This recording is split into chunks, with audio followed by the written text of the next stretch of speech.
ഹരി ഹരി ഹരി ഓം തസ്. ജന്മാദ്യസ്യ യതോന്വയാദിതരതശ്ചാർത്ഥേഷ്വഭിജ്ഞസ്വരാട് തേനേ ബ്രഹ്മഹൃദായാദി കവയേ മുഹ്യന്തി യത്സൂരയഃ. തേജോ വാരിമൃതാം യഥാ വിനിമയോ യത്ര ത്രിസർഗോ മൃഷാ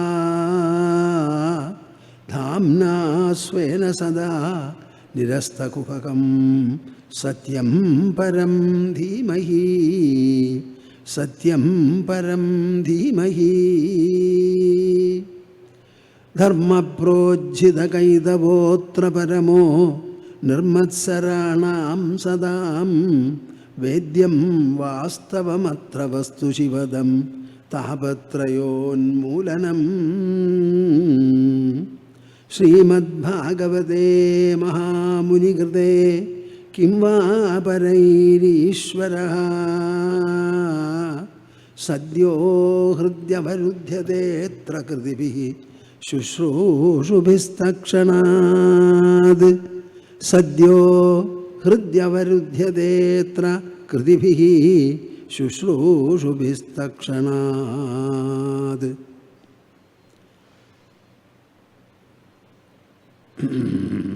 മദീയഹൃദയാകാശേ സദാനന്ദമയോ ഗുരുഃ ഉദേതു സതതം സമ്യക് സ്വാത്മാനന്ദപ്രബോധകഃ.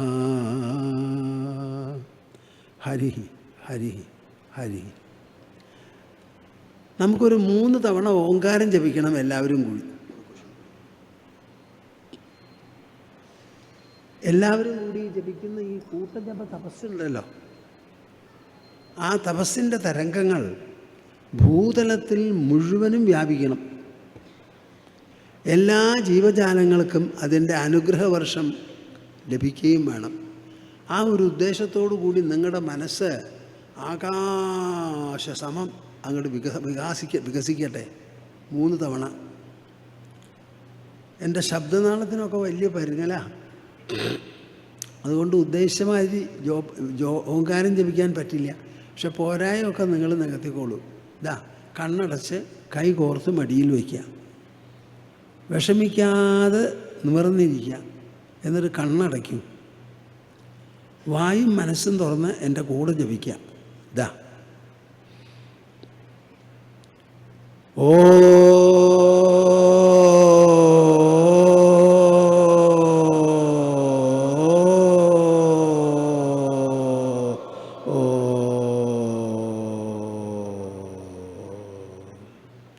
ഈ ഇത്ര ആളേ ഉള്ളൂ ഇവിടെ. നിങ്ങൾക്കൊന്നും ശബ്ദമില്ലേ?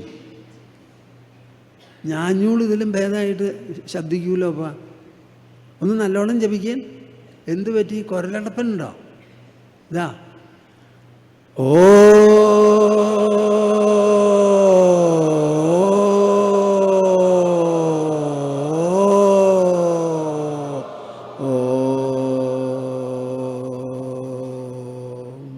പോരാ പോരാ പോരാ, തപസ് പോരാ.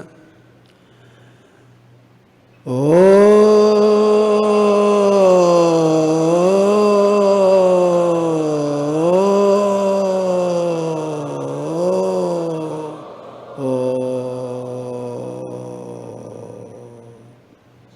ഹരി ഓം തസ്. ജയ ഗുരു. ഭക്തജനങ്ങളെ, തത്വജിജ്ഞാസുക്കളെ, നമ്മളിവിടെ ശ്രീമദ് ഭാഗവത തത്വസമീക്ഷാ സത്രം തുടങ്ങി 22ാമത്തെ കൊല്ലമാണിത്. നിഗമാനന്ദ സ്വാമിജി നിങ്ങളോട് പറഞ്ഞു, ഈ ശ്രീമദ് ഭാഗവത തത്വസമീക്ഷാ സത്ര പരമ്പര എങ്ങനെയാണ് 21 കൊല്ലം മുൻപ് തുടങ്ങിയത്. ഒരു സപ്താഹമായിരുന്നു അതിന് കാരണം. ആ സപ്താഹം കേട്ടവർക്ക് അതിൻ്റെ പരിസമാപനത്തിൽ വലിയ സന്തോഷവും ഉത്സാഹവും സംതൃപ്തിയും സാഫല്യവും ഒക്കെ തോന്നിയെങ്കിലും അവരുടെ മനസ്സിൽ കാര്യമായിട്ടൊരു വിചാരം രൂപപ്പെട്ടു. എന്താണത്? ഈ സപ്താഹ രൂപത്തിൽ ഞങ്ങൾക്ക് ഈ ശ്രീമദ് ഭാഗവതം കേട്ടാൽ പോരാ. അതിൽ വേദവ്യാസ മഹർഷി പ്രതിപാദിക്കുന്ന തത്വങ്ങളും മൂല്യങ്ങളും സിദ്ധാന്തങ്ങളും നമ്മുടെ ജീവിതത്തെ സംബന്ധിച്ച് എന്തെല്ലാം ഉണ്ടോ അത് മുഴുവനും ഗാഢമായി, വിശാലമായി, ഉത്തുംഗമായി, ശ്രേഷ്ഠമായ രീതിയിൽ പ്രതിപാദിച്ച് കേൾക്കണം എന്ന് അവർക്ക് തോന്നി. അതിന് സ്വാമിജിമാരെ നിങ്ങൾ എന്തെങ്കിലും ചെയ്യുമോ എന്ന് ചോദിച്ചു. അപ്പോഴാണ് പുരുഷോത്തമ സ്വാമിജി എന്നെ ടെലിഫോൺ ചെയ്ത്, എന്താ വേണ്ടേ, നമുക്കൊരു സത്രം നടത്താൻ പറ്റുമോ എന്നൊക്കെ ചോദിച്ചു. അപ്പോഴാണ് ഞാൻ പറഞ്ഞത്, നടത്താൻ നോക്കാം, പക്ഷേ എവിടെയാണ് നടത്തുന്നത്? പാറളിക്കാട്ട് എവിടെയാണ് സ്ഥലം? ഒരു നല്ല പോലെ ഒരു സത്രം, ധാരാളം ജനങ്ങൾ പങ്കെടുക്കുമാറ്. അപ്പോൾ ഞാൻ പറഞ്ഞു, അരിക്കണ്ടം മാത്രമേ പറ്റുള്ളൂ, വേറൊന്നും പറ്റില്ല. സ്വാമിജി അവിടെ എവിടെ എന്നൊക്കെ പറഞ്ഞു. സ്വാമിജി അതൊന്നും നടക്കില്ല. അപ്പോൾ ഈ അരിക്കണ്ടം എന്ന് പറഞ്ഞാൽ, അരിക്കണ്ടം അത്രയ്ക്ക് അരിവീഴ്ചയുള്ള കണ്ടമായിരുന്നു ഇത്. 10 ഇടങ്ങഴി നെല്ല് കുത്തിയാൽ ചിലപ്പോൾ 5.5 ഇടങ്ങഴി 6 ഇടങ്ങഴി അരിയുണ്ടാവും. അങ്ങനെ വിശേഷപ്പെട്ട ഒരു സ്ഥലമാണ്. അപ്പോൾ അവരോട് ആ പൂവിൻ്റെ വരുമാനം അവർക്ക് കൊടുത്ത് ഞങ്ങൾ ഈ സ്ഥലം എടുത്ത് സത്രം നടത്തിയപ്പോൾ ആ സത്രത്തിലുള്ള വരവും പോക്കും ജനങ്ങളും എല്ലാം കൂടി കണ്ടപ്പോൾ രാഘവനും കൂട്ടർക്ക്, വടക്കേക്കര രാഘവനും കൂട്ടർക്കും തോന്നി, സ്വാമിജിമാരെ ഇനി ഇത് ഞങ്ങൾ കൃഷിഭൂമിയായി കൃഷി ചെയ്താൽ ശരിയാവില്ല, സ്വാമിജിമാരെടുത്തോളൂ എന്ന് പറഞ്ഞു. അങ്ങനെയാണ് ഈ സഭാനികേതൻ്റെ തുടക്കം എന്ന് നിങ്ങളെല്ലാവരും മനസ്സിലാക്കണം. ഇതിൻ്റെ തുടക്കത്തിൽ തന്നെ ഞാൻ പറയുണ്ടായി, നോക്കൂ, പരമകല്യാണനിധിയായ ശ്രീഹരി എപ്പോഴും സന്നിഹിതനാണ്. അദ്ദേഹത്തിൻ്റെ സാന്നിധ്യത്തിൽ ഒരു കുറവുമില്ല, കൂടാനും പോകുന്നില്ല, ആവശ്യമില്ല. പിന്നെ എന്തിലാ വ്യത്യാസം? ആ ശ്രീഹരിയോട് നമുക്ക് തോന്നുന്ന ആശ്രയബുദ്ധി, ഭക്തി, അദ്ദേഹത്തിനോട് തോന്നുന്ന കൂറ്, കടപ്പാട്, താദാത്മ്യം. ശ്രീഹരി എന്നെ വലയം ചെയ്തു നിൽക്കുന്നു, എൻ്റെ ഉള്ളിൽ ഇടതൂർന്ന് പരിലസിക്കുന്നു, 1 മില്ലിമീറ്റർ പഴുത് ഞങ്ങൾ തമ്മിലില്ല എന്ന് തോന്നുന്നത് വരെയുള്ള ആശ്രയബുദ്ധി ഇത് വളർത്തിയെടുക്കണം. ഈ 2 എണ്ണം കൊണ്ട് മാത്രം വേണം ഈ സത്രം വളർന്നു മുന്നേറാൻ. നിങ്ങളിത് മോടി പിടിപ്പിക്കാനായിട്ട് ഇവിടെ ആരെയും കൊണ്ടുവരണം എന്ന് നിങ്ങൾ വിചാരിക്കരുത്. ഞങ്ങൾ സന്യാസിമാരാണ്, ഞങ്ങൾക്ക് ഞങ്ങളുടേതായ പശ്ചാത്തലങ്ങളും നിലയൊക്കെ ഉണ്ട്. ഞങ്ങൾ നിങ്ങളുടെ കൂടെ നിൽക്കാം, പക്ഷേ നിങ്ങളുടെ ഭക്തി ഒന്നുകൊണ്ട് മാത്രമേ ഇത് വേണ്ടതുപോലെ വർദ്ധിക്കാൻ പോകുന്നുള്ളൂ എന്ന് പറഞ്ഞു. എനിക്ക് തോന്നുന്നു ഈ നാട്ടിലുള്ളവരും പരിസരങ്ങളിലുള്ളവരും അത് വേണ്ടതുപോലെ ഉൾക്കൊണ്ടു. അവരുടെ ആ ആത്മാർത്ഥതയുടെയും ആ കൂട്ടായ്മ ഭക്തിയുടെയും പേരിലാണ് നമ്മളെല്ലാവരും ഇന്നൊരു സഭാനികേതനിൽ സന്നിഹിതരായിരിക്കുന്നത്. ഇത് വാസ്തവത്തിൽ പാറളിക്കാട്ടിലാണ് നിലനിൽക്കുന്നത് എന്നുണ്ടെങ്കിലും ഇത് നമ്മുടെ രാജ്യത്തിന് മുഴുവനുമുള്ള ഒരു സമർപ്പണമാണ്, ഒരു വേദിയാണ്. ഇന്നൊരു പക്ഷേ കേരളത്തിലുള്ളവർ എല്ലാവരും ഇവിടെ വന്നു ചേരുന്നു. എൻ്റെ മനസ്സിൽ ആദ്യമായിട്ടുള്ള ഒരു വിചാരം എന്താണെന്ന് വെച്ചാൽ, ഞാൻ പുറത്തു പോയി സംസാരിക്കുന്ന ആളാണല്ലോ കൂടുതലും. അപ്പോൾ സ്വാമിജി ഈ മലയാള ഭാഷയിൽ കേരളത്തിൽ നടത്തിയാൽ ഞങ്ങൾക്കായില്ലല്ലോ എന്ന് പറയുന്ന നമ്മുടെ ഭക്തന്മാർ കുറേ പേരുണ്ട്. അപ്പോൾ ഒരു 5 ദിവസം നീണ്ടു നിൽക്കുന്ന ഒരു സത്രം എങ്ങനെയായാലും നടത്തണം എന്ന് എൻ്റെ മനസ്സിലുണ്ട്. മുമ്പ് നമുക്കത് സാധിക്കില്ല. എന്താ കാരണം? ഒരു പന്തലിട്ട് വേനൽക്കാലത്ത് മാത്രമേ പറ്റുള്ളൂ. അത് കഴിഞ്ഞാൽ പിന്നാലെ ഒന്നും നടത്താനൊന്നും സാധിക്കില്ലല്ലോ. അതിന് വലിയ ബുദ്ധിമുട്ടുകളും സന്നാഹങ്ങളും ഉണ്ടല്ലോ. ഇപ്പോൾ നമുക്കൊരു സ്ഥലമുണ്ട്, എന്ത് വേണമെങ്കിൽ ചെയ്യാം. അപ്പോൾ ആദ്യമായി നമ്മൾ ചെയ്തത് എന്താ? വിദ്യാർത്ഥികൾക്കുള്ള ഒരു ശിബിരം നടത്തി. അത് വളരെ വിശേഷപ്പെട്ടതായി. കുട്ടികളുടെ അച്ഛനമ്മമാർക്കൊക്കെ വലിയ സന്തോഷവും ഉത്സാഹവും കൃതാർത്ഥതയും ഒരു സൗഭാഗ്യബോധം വരെ ഉണ്ടായിട്ടുണ്ട്. അപ്പോൾ ഇനി നമുക്കൊരു വിദ്യാർത്ഥി ശിബിരം നടത്താൻ ഒരു വിഷമവുമില്ല, തയ്യാറാവണം. മാസം തോറും 2ാം ശനിയാഴ്ച ദിവസം ഒരു പൂർണ്ണദിന സത്സംഗം ഇവിടെ നടത്തി വരുന്നുണ്ട്. പലരും എന്നോട് ചോദിക്കുന്നുണ്ടായി, എന്ത് സ്വാമിജി കൊല്ലത്തിലൊരിക്കൽ ഒരു പരിപാടി നടത്താൻ വേണ്ടി ഒരു പന്തലിട്ട് നടത്തിയാൽ പോരെ, എന്തിനാ ഒരു സഭാനികേതൻ? മിണ്ടരുതെന്ന് പറഞ്ഞു. കൊല്ലത്തിൽ എത്ര തവണ നമ്മുടെ പാർലമെൻറ്റ് കൂടുന്നു, അതിനുവേണ്ടി ഒരു കെട്ടിടം അവിടെ അങ്ങ് വെച്ചുകൊണ്ടിരിക്കണം. ഫുട്ബോൾ ഗ്രൗണ്ട്, ക്രിക്കറ്റ് ഗ്രൗണ്ടൊക്കെ എങ്ങനെയാണ്? ഇവിടെ ഭക്തജനങ്ങൾ വരണു, ജിജ്ഞാസുക്കൾ വരണു. അവർക്ക് സമാധാനത്തോടു കൂടി ഇരുന്ന് കേൾക്കാൻ ഒരു സൗകര്യമുണ്ടാക്കണം. ബാക്കിയുള്ളത് പോലെയല്ല ഈ കേൾക്കൽ. ഇത് സ്കൂളിൽ പോയി പഠിക്കുന്നതിനേക്കാളും ശ്രദ്ധയോടുകൂടി ചെയ്യുന്നതാണ്. ഇവിടെ ഇരിക്കുന്ന കസേരയിൽ നിന്ന് ആ ഇരുന്ന കസേരയിൽ തന്നെ അതേ സ്ഥലത്ത് വന്നിരുന്ന് കേൾക്കുന്നവരാണ് ഇതിൽ ഭൂരിഭാഗവും. നല്ല അച്ചടക്കമുണ്ട് ജനങ്ങൾക്ക്. അച്ചടക്കത്തിൽ ഞാൻ നിഷ്കർഷിക്കുന്ന ആളുമാണ്. ഇന്നിപ്പോൾ തുടക്കത്തിൽ 1-2 പേര് അവിടെ സംസാരിക്കുക ഗംഭീരമായിട്ട്. ഞാൻ ഇവിടുന്ന് ആളെ പറഞ്ഞയച്ചു സംസാരം നിർത്തണം എന്ന് പറഞ്ഞിട്ട്. അപ്പോൾ നമ്മുടെ വോളണ്ടിയർമാർക്ക് കുറച്ചൊക്കെ അലംഭാവമുണ്ട്. ഒക്കെ റെഡിയാവും, നടന്നോളുന്നു. അതൊന്നും പറ്റില്ല. അങ്ങനെ നാം ഈ നടത്തുന്ന സത്രത്തിൻ്റെ നാരായ വേരെന്താണ്? എന്താണ് ഈ ശ്രീമദ് ഭാഗവതം? അതും ശ്രീമദ് ഭാഗവത തത്വസമീക്ഷ. ആ തത്വസമീക്ഷാ രൂപത്തിലുള്ള ഒരു സത്രം എന്താണെന്നുള്ളത് നിങ്ങൾ ആലോചിച്ച് നോക്കണം. ശ്രീമദ് ഭാഗവത സത്രം എന്നല്ല ഇതിന് പേരിട്ടത്. എൻ്റെ മനസ്സിൽ വളരെ നല്ല നിർബന്ധമായിരുന്നു ഇതൊരു തത്വസമീക്ഷണമാവണമെന്ന്. ശ്രീമദ് ഭാഗവതത്തിലുള്ള തത്വങ്ങളും മൂല്യങ്ങളും സിദ്ധാന്തങ്ങളും വേണ്ടതുപോലെ പരിശോധിച്ച് നോക്കി അത് നമ്മുടെ വ്യക്തിത്വത്തോടും ജീവിതത്തോടും ലോകസമ്പർക്കത്തോടും കൂടി എങ്ങനെ ഇണങ്ങിച്ചേരുന്നു, എങ്ങനെ ഇണക്കി ചേർക്കാം, അതുകൊണ്ടുള്ള നേട്ടങ്ങൾ എന്ത്, ആ നേട്ടങ്ങൾ ഇപ്പോൾ ഇവിടെ അനുഭവിക്കാനുള്ളതല്ലേ? ഈ നേട്ടങ്ങൾ കൊണ്ട് വ്യക്തിഗതമായ നേട്ടം മാത്രമാണോ, അതോ സമാജത്തിനും നേട്ടമുണ്ടോ? അല്ല, നമ്മുടെ രാജ്യത്തിനും ലോകത്തിനും കൂടിയുള്ള നേട്ടമാണോ? മനുഷ്യൻ്റെ സങ്കുചിതത്വത്തെ എങ്ങനെ അരച്ച് കലക്കി കളയാം? മനുഷ്യനിൽ സ്വാർത്ഥത നീക്കി പരാർത്ഥത പ്രതിഷ്ഠിക്കാനുള്ള വഴിയുണ്ട്, അതിനുള്ള മാർഗമുണ്ട്.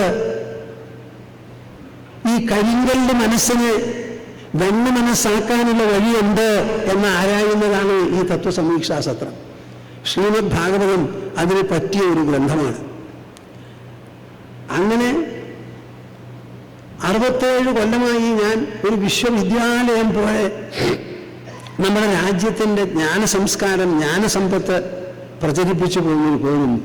23ാമത്തെ വയസ്സിൽ തുടങ്ങിയതാണ്. അന്ന് ഞാൻ കൽക്കത്തയിൽ എല്ലാം വിട്ട് താടിയൊക്കെ വടിച്ച് കാൽവസ്ത്രം ധരിച്ച് എൻ്റെ ഗുരുവിനെ ഒന്ന് മേടിച്ച് യാത്ര ചെയ്തപ്പോൾ എൻ്റെ ഇന്ത്യ രാജ്യത്തിലുള്ള തെരുവുകളിൽ മാത്രമേ സ്വീകരിച്ചാനുണ്ടായിരുന്നു. അദൃശ്യനായിരിക്കുന്ന ഈശ്വരനും ആ രണ്ടുമാണ് ഇന്നും.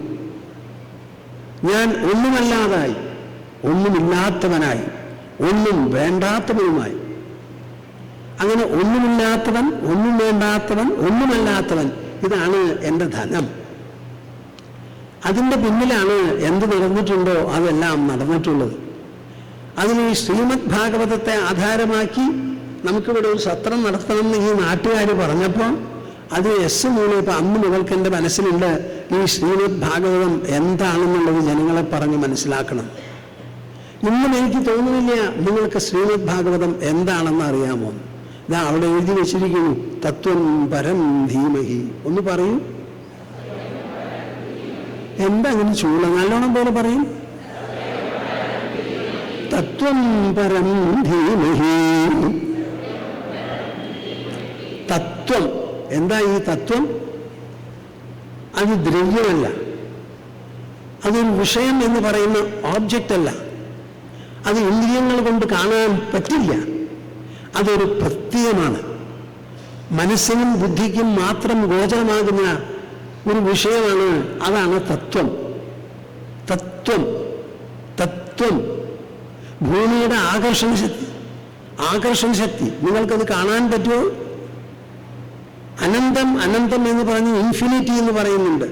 അതിനെ ആരെങ്കിലും ഒരാൾക്ക് കാണിച്ചു തരാൻ പറ്റുമോ? പറ്റില്ല. പൂജ്യം എന്ന് പറഞ്ഞാൽ ശൂന്യം, അതെന്താണെന്ന് നിങ്ങൾക്ക് പറയാൻ പറ്റുമോ? പറ്റില്ല. ഇതൊക്കെ ഇന്ദ്രിയങ്ങൾക്കല്ല, ഇന്ദ്രിയങ്ങളുടെ ഉള്ളിലുള്ള മനസ്സിനും ബുദ്ധിക്കും മാത്രം ഗോചരമാകുന്ന വിഷയങ്ങളെയാണ് ഈ തത്വം, മൂല്യം, സിദ്ധാന്തം എന്നൊക്കെ പറയുന്നത്. ആ തത്വമൂല്യ സിദ്ധാന്തത്തിൽ പരം സത്യം ധീമഹി എന്നാ പറയുന്നത് ആദ്യത്തെ ശ്ലോകത്തിൽ തന്നെ. എന്താണ് ആ പരമസത്യം? നോക്കൂ, വേദവ്യാസ മഹർഷി പറയുന്നത് ജന്മാദ്യസ്യ യതഃ. ഒന്ന് പറയും. എനിക്ക് തൃപ്തിയാവണില്ല. മടിയന്മാരെ, മടിച്ചുകളാ. മടിവിട്ട് പറയൂ. ജന്മാദ്യസ്യ യതഃ ജന്മാദ്യസ്യ യതഃ. എവിടെ നിന്നാണ് ഈ കാണുന്ന പ്രപഞ്ചത്തിന്റെ മുഴുവൻ സൃഷ്ടിവിശേഷത്തിന്റെ മുഴുവൻ ഉദ്ഭവമുണ്ടായത്? ഉദ്ഭവത്തെ തുടർന്ന് അതെങ്ങനെ നിലനിൽക്കുന്നു? മാത്രമല്ല അതിൻ്റെ സംഹാരമുണ്ടെങ്കിൽ സംലയമുണ്ടെങ്കിൽ അതിനും. അപ്പൊ ഈ കാണുന്ന പ്രപഞ്ചത്തിന്റെ മുഴുവൻ ഉദ്ഭവ കേന്ദ്രം, അതിനെ സന്ധാരണം ചെയ്തിരിക്കുന്നതായ ശക്തിവിശേഷം, പ്രഭാവവിശേഷം, ഇതിനെ സംലയിപ്പിക്കുന്നുണ്ടെങ്കിൽ ആ സംലയിപ്പിക്കുന്നതും എങ്ങനെ? ഈ 3 കാര്യം ഉദ്ബോധിപ്പിക്കുന്നതാണ് ഈ ശ്രീമദ് ഭാഗവതം. കേട്ടുവോ നിങ്ങൾ? അല്ലാണ്ട് വെറും കൃഷ്ണ, വിഷ്ണു, നാരായണ എന്ന് 3-4 വാക്ക് പറഞ്ഞാൽ ഒതുങ്ങുന്നതല്ല.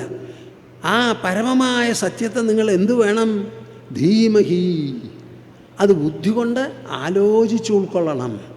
അതിനെക്കുറിച്ച് ആലോചിച്ച് ആലോചനാമഗ്നരായി ഇരിക്കണം. അതേ പറ്റുള്ളൂ. കാണാൻ പറ്റില്ല, കേൾക്കാൻ പറ്റില്ല, മണക്കാൻ പറ്റില്ല, രുചിക്കാൻ പറ്റില്ല, തൊടാൻ പറ്റില്ല. ആലോചിക്കാം. എങ്ങനെ ആലോചിക്കാം? 5 3 കൂടിയാ എത്രയാ? 5 3 കൂടിയാ എത്രയാ? 8. 8നെ 10 കൊണ്ട് ഭരിക്കാൻ എത്രയാ? 80. 80നെ 10 കൊണ്ട് ഭരിക്കാലോ? എന്താ ആരും ഇണ്ടാതെ? ഒക്കെ 1-ാം ക്ലാസ്സിലേക്ക് പോകുന്ന. അപ്പോൾ 50,000നെ 10 കൊണ്ട് ഭരിക്കുക എത്രയാ? 5 ലക്ഷം. എങ്ങനെയാണ് നിങ്ങൾ പറയണത്? 50,000 കൊണ്ടുവന്ന് 10 തവണ കൊണ്ടുവന്ന് കൂട്ടി എണ്ണിയിട്ടാണോ പറയുന്നത്? അല്ല, ബുദ്ധി കൊണ്ടാണ് പറയുന്നത്. ബുദ്ധി കൊണ്ട് പറയുന്നതിന് വേറെ വല്ല പ്രൂഫും വേണോ, തെളിവും വേണോ? വേണ്ട. അപ്പോൾ ബുദ്ധി കൊണ്ട് മാത്രം ആലോചിച്ച് ഗ്രഹിക്കുന്ന കാര്യങ്ങൾ പലതുമുണ്ട് മനുഷ്യ ജീവിതത്തിൽ. ആ ബുദ്ധിയുടെ വൈഭവമാണ് ഇന്ന് ലോകത്തിൽ കാണുന്ന എല്ലാ സിവിലൈസേഷൻ്റെ സഭ്യതയുടെ ഭാഗങ്ങളെല്ലാം തന്നെ. ഒരു പാലമുണ്ടെങ്കിൽ, ഒരു കെട്ടിടമുണ്ടെങ്കിൽ, ഒരു നിരത്തുണ്ടെങ്കിൽ, വാഹനങ്ങളുണ്ടെങ്കിൽ, എന്തെല്ലാം സൗകര്യങ്ങളുണ്ടോ സയൻസ് ആൻഡ് ടെക്നോളജി എന്നുള്ള പേരിൽ, ഇതൊക്കെ ബുദ്ധിയുടെ സൃഷ്ടിവിശേഷമാണ്. ആ ബുദ്ധിയിൽ ആലോചിച്ച് നിർത്തേണ്ടതാണ് ഈ പ്രപഞ്ചത്തിൻ്റെ ഉദ്ഭവത്തിൻ്റെ സ്ഥാനം. ഇത് ഒബ്ജക്റ്റീവ് സയൻസസിന് കണ്ടുപിടിക്കാൻ പറ്റില്ല. ഒബ്ജക്റ്റീവ് സയൻസസ് കണ്ടുപിടിക്കുന്നത് കണ്ണുകൊണ്ട് കാണാവുന്നതാണ്. ഈ കണ്ണ് നമ്മിലാണ്. നമ്മുടെ ശരീരവും ഇന്ദ്രിയങ്ങളും നാം കഴിക്കുന്ന ഭക്ഷണങ്ങളിൽ നിന്ന് രൂപപ്പെട്ട സംഘാതമാണ്, ദ്രവ്യസംഘാതമാണിത്. ആ ദ്രവ്യം ജഡമാണ്. അതിന് ഉണർവില്ല, അതിന് കാണാനും കേൾക്കാനും ഒന്നിനും പറ്റില്ല, അനുഭവമുണ്ടാവില്ല, അറിവുമുണ്ടാവില്ല. അങ്ങനെ ഒരു പിണ്ഡമാണ്, മാംസപിണ്ഡമാണ് ഈ ശരീരം. ആ ശരീരത്തിലൂടെ എങ്ങനെ നാം അനുഭവിക്കുന്നു? ശരീരത്തിൻ്റെ മതിപ്പോ ബഹുമാനമോ അല്ല. ശരീരത്തിന് അതീതമായിരിക്കുന്ന ഒരു മനസ്സ് അതിൻ്റെ ഉള്ളിലുണ്ട്. ആ മനസ്സ് ഉണർവ് രൂപത്തിലുള്ളതാണ്. അതിൻ്റെ പ്രഭാവത്താലാണ് സർവ്വ അനുഭവങ്ങളും അറിവും നമുക്ക് രൂപപ്പെടുന്നത്. അതാണ് മനസ്സിലാക്കേണ്ടത്. ഇങ്ങനെ ഒരു മനസ്സുണ്ട് എന്നുള്ളതിന് ഏതെങ്കിലും ഒരു ടെലിസ്കോപ്പോ ഒരു മൈക്രോസ്കോപ്പോ നമ്മൾ കാണാൻ ഉപകരിക്കില്ല. അപ്പോൾ സയൻസ് അവിടെ ഒന്നും പറയാനോ ചെയ്യാനോ പറ്റില്ല. അതിനൊരൊറ്റ വഴിയുള്ളതാണ് അന്വയാദിതരത. അത് ഞാനിപ്പോൾ പറയാൻ പോകുന്നില്ല. അങ്ങനെ ഒരൊറ്റ വഴിയേ ഉള്ളൂ ഇത് കണ്ടുപിടിക്കാൻ. ജന്മാദ്യസ്യ യതോന്വയാദിതരത സത്യം പരം ധീമഹി. ഈ പരമസത്യത്തെയാണ് നമ്മൾ പ്രതിപാദിക്കുന്നത്. നമ്മുടെ ഗ്രന്ഥത്തിൻ്റെ പ്രമാണം എന്താ? ഗ്രന്ഥം പ്രതിപാദിക്കാൻ പോകുന്ന വിഷയത്തെ ആദ്യമായി അവതരിപ്പിക്കണം. അത് അവതരിപ്പിച്ചു ആദ്യത്തെ ശ്ലോകത്തിൽ. ഇനി ഒടുക്കത്തെ ശ്ലോകത്തിൽ എന്താ? അവസാനത്തെ സ്കന്ധ പറയുന്നത് തച്ഛുദ്ധം വിമലം വിശോകമമൃതം സത്യം പരം ധീമഹി. കേൾക്കുന്നുണ്ടോ നിങ്ങൾ? മനസ്സിലാവുന്നുണ്ടോ? നോക്കൂ, വേദവ്യാസർ അവസാനം പറഞ്ഞിരിക്കുന്നു തച്ഛുദ്ധം, അത് ശുദ്ധമാണ്, വിമലം, മാലിന്യമില്ലാത്തതാണ്, വിശോകമമൃതം, ഒരു വിധത്തിലുള്ള ശോകവും അതിനെ ബാധിക്കില്ല. അമൃതമാണത്, അമരമാണത്, അനശ്വരമാണത്, അവിനാശിയാണത്. അങ്ങനെയുള്ള സത്യം പരം ധീമഹി. അപ്പോൾ ശ്രീമദ് ഭാഗവത തത്വസമീക്ഷാ സത്രത്തിൽ വേണ്ടതുപോലെ ശ്രദ്ധാപൂർവം പങ്കെടുക്കുന്ന പ്രേക്ഷകന്മാർക്ക് എല്ലാവർക്കും ഉണ്ടാകാൻ പോകുന്നത് അവരുടെ മനസ്സ് കൂടുതൽ കൂടുതൽ ശുദ്ധമാകുന്നു, അവരുടെ ബുദ്ധി സൂക്ഷ്മമാകുന്നു, വിശാലമാകുന്നു, വിസ്തൃതമാകുന്നു, അതിന് ഗ്രഹണ സാമർഥ്യം, ഗ്രഹണ കൗശലം കൂടി വരുന്നു. അവസാനം ബ്രഹ്മാണ്ടം മുഴുവൻ നിറഞ്ഞിരിക്കുന്ന പൊരുളിനെ അവരുടെ ഹൃദയത്തിൽ തന്നെ അവർ സാക്ഷാത്കരിക്കുന്നു. എന്താ അവിടെ പറഞ്ഞിരിക്കുന്നത്? സദ്യോ ഹൃദ്യപരുദ്ധ്യതേത്ര കൃതിഭിഃ ശുശ്രൂഷുഭിസ്തക്ഷണാത്. കേൾക്കുന്നുണ്ടോ നിങ്ങൾ? സദ്യോ ഹൃദ്യപരുദ്ധ്യതേത്ര കൃതിഭിഃ. ഈ ശ്രീമദ് ഭാഗവതം സംസ്കൃതത്തിലാണല്ലോ. ആ സംസ്കൃതം അറിയുന്നവർ പ്രത്യേകിച്ചും, ഇപ്പോൾ ഞാൻ മലയാളത്തിൽ പറയുമ്പോൾ മലയാളം അറിയുന്ന നിങ്ങളെങ്ങനെ ഗ്രഹിക്കുന്നുവോ അതേമാതിരി അന്ന് കാലത്ത് സംസ്കൃതത്തിൽ വായിക്കുന്നത് സംസ്കൃതം പഠിച്ചവരെല്ലാവരും അതേപോലെ ഗ്രഹിച്ചു കൊണ്ടിരുന്നു. അങ്ങനെ ഗ്രഹിക്കുമ്പോൾ സദ്യോ ഹൃദി, പെട്ടെന്ന് അവനവൻ്റെ ഹൃദയത്തിൽ അവരുദ്ധ്യതേത്ര കൃതിഭിഃ, അവരോധിക്കപ്പെടുന്നു. ആര്? ഈശ്വര. നാം ഭഗവാൻ ഭഗവാൻ, ഈശ്വരൻ ഈശ്വരൻ, ആത്മാ പരമാത്മാ, അന്തര്യാമി, ഹൃദയകമലവാസി എന്നൊക്കെ ഇങ്ങനെ വിശേഷിപ്പിക്കുന്നുണ്ടല്ലോ. ആ വിശേഷപ്പെട്ട ആകാശത്തേക്കാൾ സൂക്ഷ്മമായിരിക്കുന്ന ഉണർവ് രൂപത്തിലുള്ള പരമസത്യം അവരുടെ ഉള്ളിൽ അവരോധിക്കപ്പെടുന്നു. അപ്പോൾ ഈ ശ്രീമദ് ഭാഗവതം കൊണ്ടുള്ള നേട്ടം എന്താ? നമ്മുടെ മനസ്സിനും ബുദ്ധിക്കും ഉൾവ്യക്തിത്വത്തിനും. ആ നേട്ടം എവിടെയാണ് നമ്മൾ സാക്ഷാത്കരിക്കുന്നത്? ഇവിടെ ഇവിടെ ഇവിടെ. ഈ ശ്രീമദ് ഭാഗവതം പഠിപ്പിക്കുന്നത് എന്താ? നമ്മുടെ വ്യക്തിത്വത്തെ. നമ്മുടെ വ്യക്തിത്വം ശരീരത്താൽ അവസാനിക്കുന്നതല്ല, ശരീരത്തിൽ തുടങ്ങുന്നതാണ്. നമ്മുടെ ശരീരം മാംസപിണ്ഡമാണ്, നശ്വരമാണ്, അതിന് ജീവനില്ല, അത് ജഡമാണ്. ജഡം ജഡം ജഡം, അചേതനം നിശ്ചേതനം. ആ നിശ്ചേതനമായ ശരീരത്തെ സജീവമാക്കി നിർത്തുന്നത് അതിലുള്ള ഒരു ഉൾസാന്നിധ്യമാണ്. ആ ഉൾസാന്നിധ്യത്തെയാണ് പരമസത്യം പരമസത്യം എന്ന് പറയുന്നത്. നാരായണാശ്രമ തപോവനം ഒരു ട്രസ്റ്റാണ്. 1996 രജിസ്റ്റർ ചെയ്തിട്ടുള്ള ഒരു ട്രസ്റ്റാണ്. അതുവരെ ഞാൻ എവിടെ ചെന്ന് താമസിക്കാൻ തുടങ്ങിയോ അതൊരു ആശ്രമമാവുമല്ലോ. അങ്ങനെ ഒരു ആശ്രമമായി ഓറലി കോൺസ്റ്റിറ്റ്യൂട്ടഡ് ട്രസ്റ്റായിരുന്നു അത്. പ്രായമായപ്പോൾ അതിനൊരു രൂപവും ഭാവനയൊക്കെ കൊടുക്കണമെന്ന് പറഞ്ഞ് രജിസ്റ്റർ ചെയ്തു. ആ രജിസ്റ്റർ ചെയ്തപ്പോൾ അതിൽ പ്രധാനമായും നമ്മൾ പ്രതിപാദിച്ചിട്ടുണ്ട് ബ്രഹ്മവിദ്യ, ദാർശനിക വിഷയങ്ങൾ, നമ്മുടെ സംസ്കാരത്തിൻ്റെ കാതലായിരിക്കുന്ന ഭാഗങ്ങൾ, ഇതെല്ലാം പ്രചരിപ്പിക്കാനുള്ള ഒരു ജ്ഞാന പ്രതിപാദന പ്രചരണ ലക്ഷ്യമാണതിനുള്ളത്. അന്ന് മുതൽക്ക് ഇന്നേ വരെ നമ്മൾ അത് ധാരാളം പ്രതിപാദിച്ചു വരുന്നു. കൂട്ടത്തിൽ ചില സാമൂഹ്യ കാര്യങ്ങളും, അന്നവസ്ത്രദാന സത്രം, കോവിഡ് കാര്യത്തിൽ, അങ്ങനെ പലതും പല കാര്യങ്ങൾ ചെയ്യുന്നുണ്ട്. നിങ്ങൾക്ക് ചിലർക്കൊക്കെ അറിയാം, അത് ഞാനിപ്പോൾ ഇവിടെ പറയുന്നില്ല.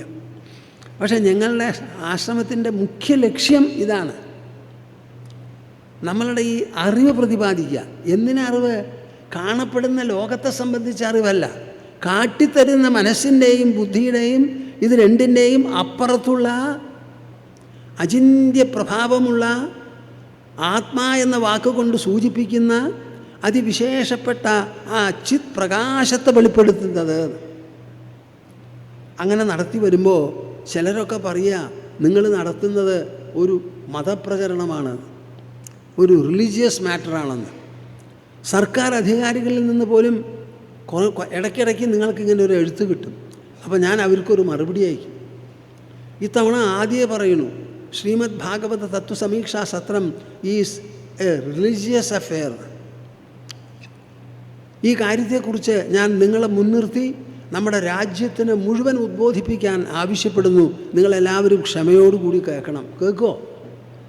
എന്താ മിണ്ടാത്തേ? കേൾക്കുമോ? കേട്ടാൽ പോരാ, ഗ്രഹിക്കണം. സംശയം ഉണ്ടെങ്കിൽ ചോദിച്ചോളൂ.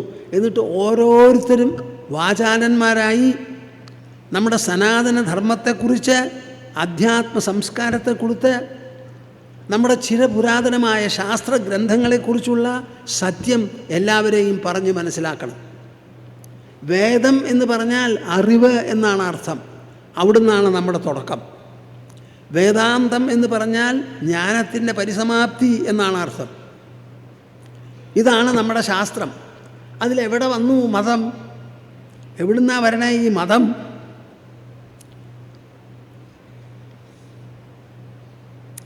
ആയിരത്തി 1966 നമ്മുടെ ബഹുമാനപ്പെട്ട സുപ്രീം കോർട്ടിൻ്റെ ഒരു constitution bench AAR 1966 supreme court 1119 എന്ന് പറയുന്ന കേസിൽ 1966 ജനുവരി 14 തീരുമാനിച്ച കേസാണിത്. അതിൽ ജഡ്ജിമാർ പറയാണ്, പറയട്ടെ, ഞാൻ എന്താ മിണ്ടാതെ പറയട്ടെ. When we think of the Hindu religion, we find it difficult, if not impossible, to define Hindu religion or even adequately describe it. Hindu മതത്തെക്കുറിച്ച് ഞങ്ങൾ സൂക്ഷ്മമായി ആലോചിക്കുമ്പോൾ വളരെ ക്ലിഷ്ടമാണത്. അനിവാര്യമല്ല, തീരെ അസാധ്യമല്ലെങ്കിലും ഹിന്ദുമതം എന്താണെന്ന് ശരിക്ക് വ്യാഖ്യാനിക്കാനോ വിവരിക്കാനോ വേണ്ടതുപോലെ അതിനെ ചിത്രീകരിക്കാനോ സാധിക്കില്ല. Unlike other religions in the world. കേൾക്കുന്നുണ്ടോപ്പാ? ഞാൻ എത്ര സന്തോഷത്തോട് കൂടിയിട്ടാണ് പറയുന്നതെന്ന് അറിയുന്നത്. എൻ്റെ സന്തോഷമെങ്കിലും നിങ്ങളൊന്ന് പകർന്നെടുക്കാൻ. Unlike other religions in the world, the Hindu religion does not claim any one prophet. ബാക്കി എല്ലാ മതങ്ങളിലുമുള്ള മതങ്ങൾ പോലെ ഒരു പ്രവാചകനെ ലാക്കാക്കി നിൽക്കുന്നതല്ല ഹിന്ദുമതം. It does not worship any one god. ഒരു ഭഗവാനെ മാത്രം ആരാധിക്കുന്നതല്ല അത്. It does not subscribe to any one dogma. എന്തെങ്കിലും പ്രത്യേകമായിരിക്കുന്ന മുറുക്കിപ്പിടിക്കുന്ന ഒരു കാര്യം, ഒരു അനുഷ്ഠാനമോ ഒരു പദ്ധതിയോ മാത്രമല്ല അവർക്ക് ആധാരം. It does not believe in any one philosophical concept. ദാർശനികമായ ഏതെങ്കിലും ഒരു കോൺസെപ്റ്റ് ഒരു പ്രത്യയത്തിൽ മാത്രം ഒതുങ്ങി നിൽക്കുന്നതല്ല അത്.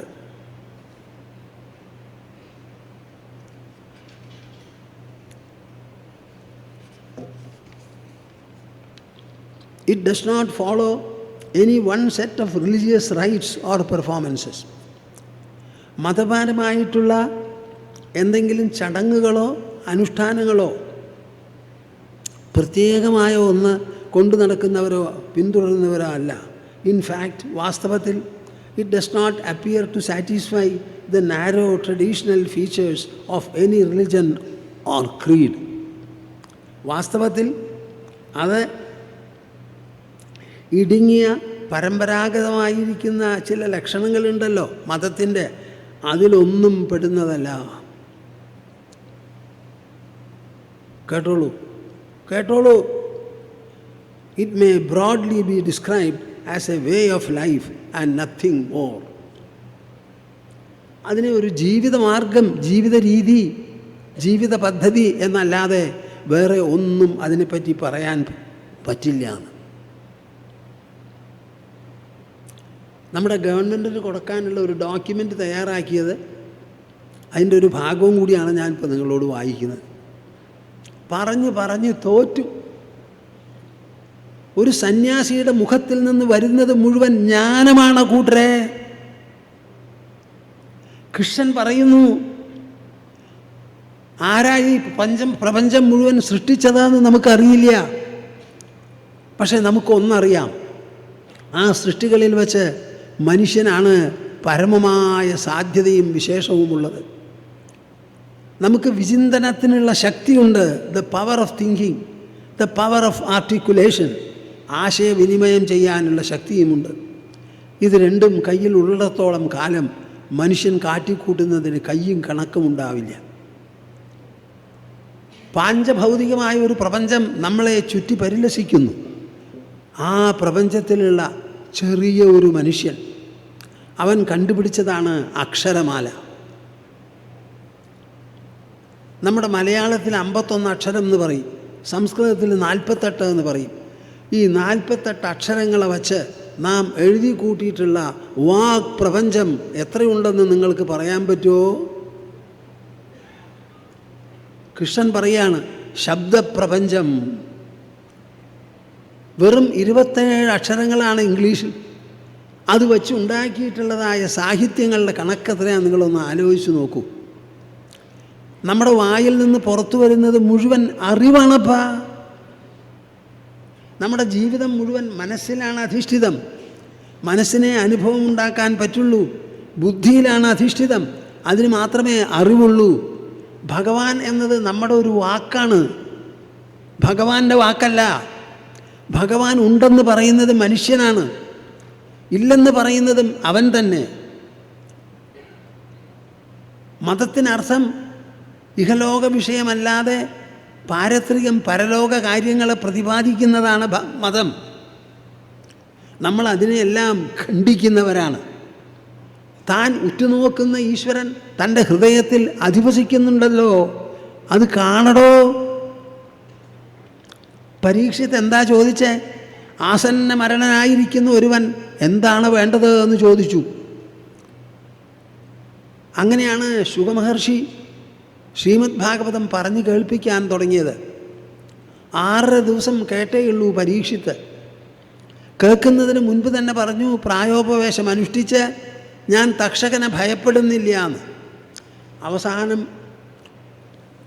ശുകമഹർഷിയുടെ സംവാദം മുഴുവൻ കേട്ടതിന് ശേഷം അദ്ദേഹത്തെ അഭിനന്ദിച്ച് തൻ്റെ കടപ്പാടും വിനയവും എല്ലാം പ്രകടമാക്കിയ ശേഷം പരീക്ഷിത്ത് പറയുന്നു, മഹർഷേ മഹർഷേ മഹർഷേ, ഞാനിതാ എൻ്റെ ഇന്ദ്രിയങ്ങളെ ലോകവസ്തുക്കളിൽ നിന്ന് പിൻവലിക്കുന്നു, മനസ്സിനെ ഇന്ദ്രിയങ്ങളിൽ നിന്ന് പിൻവലിക്കുന്നു, ബുദ്ധിയെ മനസ്സിൽ നിന്ന് പിൻവലിക്കുന്നു. എൻ്റെ തന്നെ അന്തരാത്മാവിൻ്റെ അടിത്തട്ടിലിതാ ഞാൻ ശാശ്വതമായി വിലയം കൊള്ളാൻ പോകുകയാണ് എന്ന് പറഞ്ഞ് കണ്ണടച്ചു.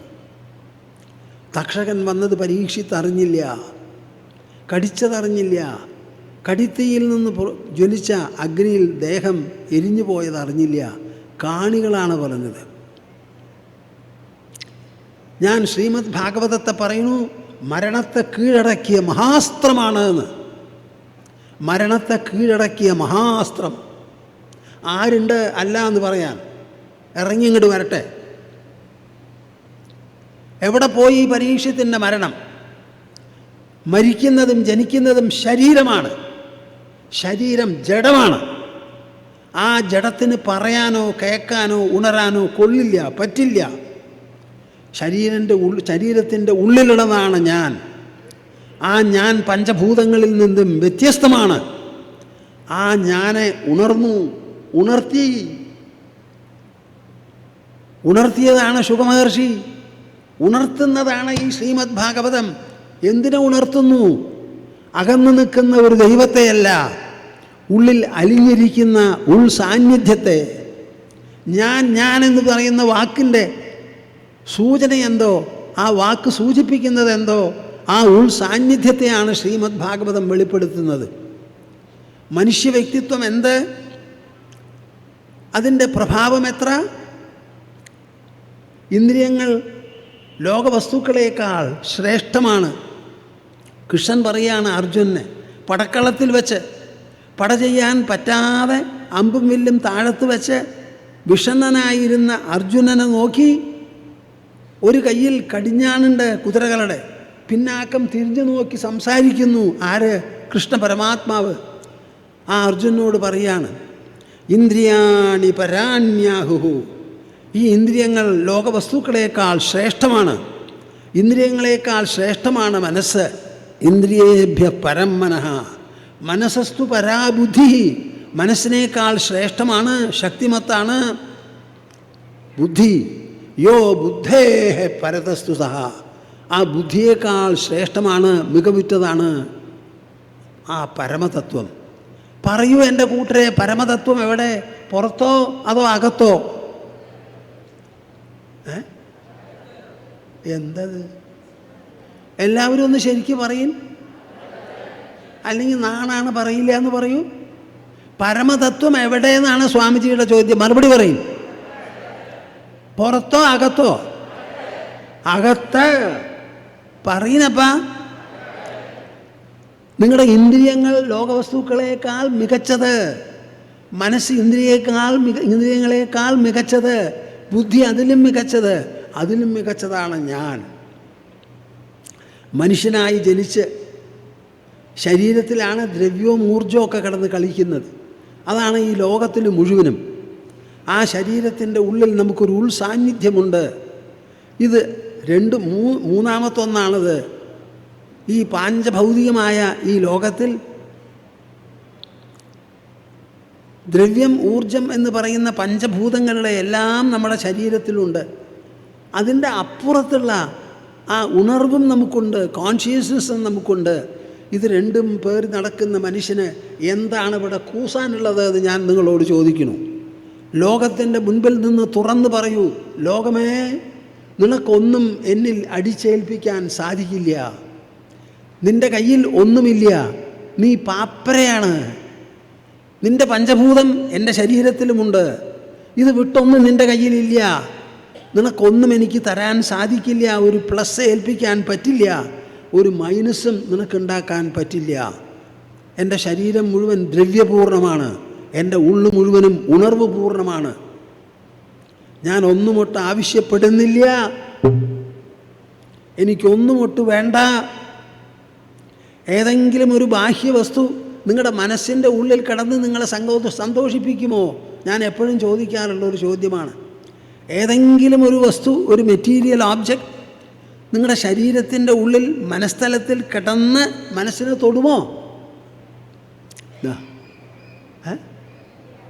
എന്താ മിണ്ടാതെ? തൊടുന്ന് പറഞ്ഞാൽ ഞാൻ ഇപ്പോൾ സാധനം കൊണ്ട് നിങ്ങളുടെ അടുക്കലേക്ക് വരും, എന്നിട്ട് മൂക്ക് കൂടിയോ തിരികെ തുടങ്ങും. ഏതെങ്കിലും ഒന്ന് അകത്തേക്ക് കിടക്കുമോ? കഴിക്കുന്ന ഭക്ഷണം കുടലിലൂടെ അവസാനം ദഹിച്ച് രക്തമായി രൂപാന്തരപ്പെട്ട് പുറത്തു പോണു. No external object of any kind whatsoever will be able to penetrate into the mind, touch the mental plane of our existence. ഒരിക്കലും സാധിക്കില്ല. നമ്മുടെ മനസ്സാണ് സന്തോഷം രചിക്കുന്നത്. സന്തോഷം മനസ്സിൻ്റെ രചനയാണ്. സന്തോഷം വൈകാരികമാണ്, ഇമോഷണലാണ്. ദ്രവ്യത്തിന് ഇമോഷൻ ഉണ്ടാക്കാൻ പറ്റില്ല. അപ്പം നമ്മുടെ മനസ്സാണ് സന്തോഷത്തിന് നിദാനം, സൗഭാഗ്യത്തിന് നിദാനം, സുഖത്തിന് നിദാനം. ഈ തത്വം, ഈ മൂല്യം, ഈ സിദ്ധാന്തം, ഈ വിദ്യ, ഇതിന് വിഷയവിദ്യ എന്ന് പറയും. മറ്റതൊക്കെ വിഷയവിദ്യ. കണക്ക്, ഭൂമിശാസ്ത്രം, ചരിത്രം, anthropology, social studies, electronic science, nuclear science, എന്തെല്ലാം ഉണ്ടോ അത് മുഴുവനും വിഷയവിദ്യയാണ്. വിഷയവിദ്യ, വിഷയങ്ങളെ ഗ്രഹിക്കുന്ന വിഷയതലത്തിനെ സംബന്ധിച്ച വിദ്യ, അതൊന്ന് വേറെയാണ്. ആ വിദ്യയാണ് ശ്രീമദ് ഭാഗവതത്തിലുള്ളത്. സത്യം പരം ധീമഹി. ഇങ്ങനെ ഈ ലോകത്തിന് നമ്മുടെ അനുഭവ തലത്തിലിരുന്നു കൊണ്ട് അതിനുള്ള വിലയെന്ത്, നിലയെന്ത്, മാറ്റെത്ര എന്നിങ്ങനെ പരിചിന്തനം ചെയ്ത് പരിഗണിച്ച് യുക്തിസഹമായി പറഞ്ഞ് മനസ്സിലാക്കി. അപ്പോൾ സ്വാമിജി ഭാഗവതത്തിൽ പല കഥകളുമുണ്ടല്ലോ. ആ കഥകളെപ്പറ്റി എന്തു പറയുന്നു? നിങ്ങളെൻ്റെ കൂടെ ഉണ്ടോ കൂട്ടരെ? തുള്ളിച്ചാടണം ഞാൻ പറയണത് കേട്ടാ. എന്താ നിങ്ങൾ ഈ പറയണത്? നോക്കൂ, പരീക്ഷിത്ത് എന്താ, ശുകമഹർഷി എന്താ പറയണേ? കഥായിമാസ്തേ കഥിതാ മഹീയസാം വിദായ ലോകേഷു യശപ്പരേയുഷാം വിജ്ഞാനവൈരാഗ്യവിവക്ഷയാ വിഭോ വചോ വിഭൂതിർ നതു പാരമാർത്ഥ്യം. എൻ്റെ അപ്പ ഒന്ന് കേൾക്കിനപ്പാ. 2 കാതുകൊണ്ട് കേട്ടാൽ പോരാ, 2000 കാത് കടം മേടിച്ച് കേൾക്കിൻ. അവസാനം പറയാണ് 12ാമത്തെ സ്കന്ധത്തിൽ, പരീക്ഷിത്ത് മഹാരാജാവേ കേൾക്കൂ ഞാൻ പറയുന്നത്. കഥായിമാസ്തേ കഥിതാ മഹീയസാം. അങ്ങ് എന്നോട് ആസന്ന മരണൻ എന്താണ് ഗ്രഹിക്കേണ്ടത് എന്ന് ചോദിച്ചില്ലേ? അതിന് മറുപടിയായിട്ടാണ് ഞാൻ ഇത്രയും പറഞ്ഞത്. ആ പറഞ്ഞതിൽ അനവധി രാജാക്കന്മാരുടെ കഥയുണ്ട്, ചക്രവർത്തിമാരുടെ കഥയുണ്ട്. അവരെങ്ങനത്തെവരാ? വളരെ പ്രസിദ്ധരായിരുന്നു, കെങ്കേമന്മാരായിരുന്നു, ശ്രേഷ്ഠന്മാരായിരുന്നു. ഓ, പറയാൻ പറ്റില്ല. പക്ഷേ എന്തുണ്ടായി? വിദായ ലോകേഷു യശപ്പരേയുഷാം. ലോകത്തിലെ ഖ്യാതി ധാരാളം പരത്തി അവസാനം എന്തു ചെയ്തു? ഉറുമ്പ് ചാവണമാതിരി ചെത്തു, ശരീരം വിട്ടുപോയി, സമ്പാദിച്ചതൊക്കെ അവിടെ ഇട്ടു, കൊണ്ടുപോകാനൊന്നും പറ്റിയില്ല. അപ്പം ഈ സമൃദ്ധിയൊക്കെ എവിടത്തോളം? ഇങ്ങനെ ഞാൻ പറഞ്ഞ് എന്തിനാ പറഞ്ഞത്? വിജ്ഞാന വൈരാഗ്യ വിവിക്ഷയാ വിഭോ. കേൾക്കുന്ന അങ്ങയുടെ മനസ്സിൽ വിജ്ഞാനവും വൈരാഗ്യവും ഉണ്ടാക്കണം ഉണ്ടാക്കണം ഉണ്ടാക്കണം ഉണ്ടാക്കണം എന്നുള്ള ആശയോടുകൂടി പറഞ്ഞ് മനസ്സിലാക്കിയതാണ് മഹാരാജാവേ. കേട്ടോളൂ. വചോ വിഭൂതി നതു പാരമാർത്ഥ്യം. ഇതാണ് മനുഷ്യൻ്റെ വാക്പ്രപഞ്ചത്തിൻ്റെ വിലാസം. അവൻ എന്ത് വേണമെങ്കിൽ ഭാവന ചെയ്ത് സൃഷ്ടിച്ച് കൊണ്ടുവരാം. അങ്ങനെ കൊണ്ടുവന്ന് ആ ശബ്ദമാധുര്യത്താൽ, ശബ്ദപ്രഭാവത്താൽ, ശബ്ദത്തിൻ്റെ മികവിനാൽ, അതിൻ്റെ നിറവിനാൽ, അതിൻ്റെ തിറവിനാൽ, ആ വിശേഷപ്പെട്ട പ്രഭാവമുണ്ടല്ലോ, ആ പ്രഭാവത്താൽ വചോ വിഭൂതി. നമ്മുടെ രാജ്യത്തിലുള്ള ക്രാന്തദർശികൾ ഇങ്ങനെ പലതും എഴുതി വച്ചിരിക്കുകയാണ്. ആ എഴുതി വച്ചതിൽ പറയുന്നവനും കേൾക്കുന്നവനും മാത്രമാണ് പ്രമാണം. ഞാൻ എന്തു പറഞ്ഞുവോ, അതെങ്ങനെ കേട്ടുവോ, ആ കേട്ടതിൻ്റെ ഫലമെന്തോ, ആ ഫലം ആസന്ന മരണനായിരിക്കുന്ന പരീക്ഷിത്ത് ആ മരണഭയം മുഴുവനും പോയി തക്ഷകൻ വന്ന് കടിക്കുന്നതിന് മുൻപ് തന്നെ ശരീരത്തിൻ്റെ ഉൾത്തലത്തിൽ അദൃശ്യനായി പോയി. തക്ഷകൻ്റെ കടി കൊണ്ട് വല്ല പ്രയോജനം ഉണ്ടായോ? ഇപ്പോൾ എന്താ മിണ്ടാതെ? ഉണ്ടായോ? ഒന്നോ എല്ലാവരും ഉറക്കെ പറയും. ഉണ്ടായോ? ആ, പോരാ. ഇത് പകുതി കുറച്ച് കേട്ടാൽ മതിയപ്പാ നിങ്ങൾക്ക് ശക്തിയും ധൈര്യവും വരാൻ. എവിടെ പോയി തക്ഷകൻ? ഈ പ്രപഞ്ചം എന്ന് പറയുന്നത് എങ്ങനത്തേതാണെന്നറിയോ നിങ്ങൾക്ക്? ദ്വന്ദ്വങ്ങളുടെ സമാഹാരമാണ്. ആ ദ്വന്ദ്വങ്ങളെല്ലാം കൂടി നമുക്ക് തരുന്നത് രണ്ടെണ്ണം. ഒന്നുകിൽ സുഖം, അല്ലെങ്കിൽ ദുഃഖം. ഈ സുഖം കഴിഞ്ഞാൽ ദുഃഖം, ദുഃഖം കഴിഞ്ഞാൽ സുഖം. അത് നിങ്ങൾ പരിശോധിച്ച് നോക്കിയാൽ മനസ്സിലാവും. എപ്പോൾ സുഖമുണ്ടാവണോ അതിന് മുൻപ് ദുഃഖമുണ്ടാവണം, അതിന് ശേഷവും. അപ്പോൾ രണ്ട് ദുഃഖത്തിൻ്റെ ഉള്ളിലേ ഒരു സുഖമുണ്ടാവുള്ളൂ. ആ സുഖം അഭിലഷണീയമാണോ? മടിയന്മാർ പറയുന്നപ്പ മുമ്പിലും ദുഃഖം, പിന്നിലും ദുഃഖം. ഒരു സുഖം കിട്ടണമെങ്കിൽ രണ്ട് ദുഃഖം വേണം. നേരെ മറിച്ച് ദുഃഖത്തിൻ്റെ കാര്യമോ അതിൻ്റെ അപ്പുറത്തും സുഖം. അപ്പോൾ ഏതാ ബെറ്റർ നിങ്ങൾ പറയൂ? ദുഃഖവും മെച്ചം അതോ സുഖവും മെച്ചം? സുഖവും ദുഃഖവും രണ്ടും കൊഴിഞ്ഞങ്ങോട്ട് പോകും, ഒരു വിലയില്ല. കൊച്ചു പ്രഹ്ലാദൻ പറഞ്ഞു കൊടുക്കുകയാണ്, ഭൂമിയിലും സ്വർഗത്തിലും നരകത്തിലുമുണ്ടപ്പോൾ സുഖദുഃഖങ്ങൾ. നമ്മളാരും ദുഃഖം അനുഭവിക്കാൻ ഇഷ്ടപ്പെടുന്നില്ല, എന്നാലും ദുഃഖമുണ്ടാവണില്ലേ? അതേപോലെ സുഖവും ഉണ്ടായിക്കോളും. ഇന്ന് മുതൽക്ക് നിങ്ങൾ നിർത്തുമോ സുഖദുഃഖത്തിന് വേണ്ടിയിട്ടുള്ള പരിശ്രമം? നിർത്തുമോ? നിങ്ങൾ സുഖത്തിന് വേണ്ടി പരിശ്രമിക്കണ്ട, ദുഃഖത്തിന് വേണ്ടിയും വേണ്ട. നമ്മൾക്ക് ഇന്ദ്രിയങ്ങളുണ്ടോ, ലോകവസ്തുക്കളുണ്ടോ, സമ്പർക്കമുണ്ടോ, രണ്ടും കൂടി സുഖദുഃഖങ്ങൾ താനേ വന്നുകൊള്ളും. അതുപോലെ ഒന്നാണ് പാപം പുണ്യം.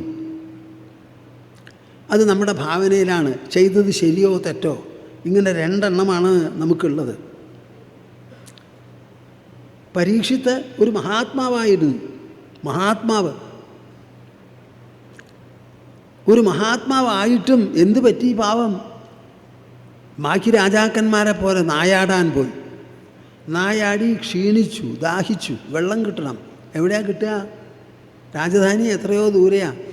അപ്പോൾ അവിടെ ഏതെങ്കിലും കുടീരങ്ങൾ ഉണ്ടാവുമെന്ന് അറിയാം. നോക്കിയപ്പോൾ ഒരു കുടീരം കണ്ടു, സമാധാനമായി.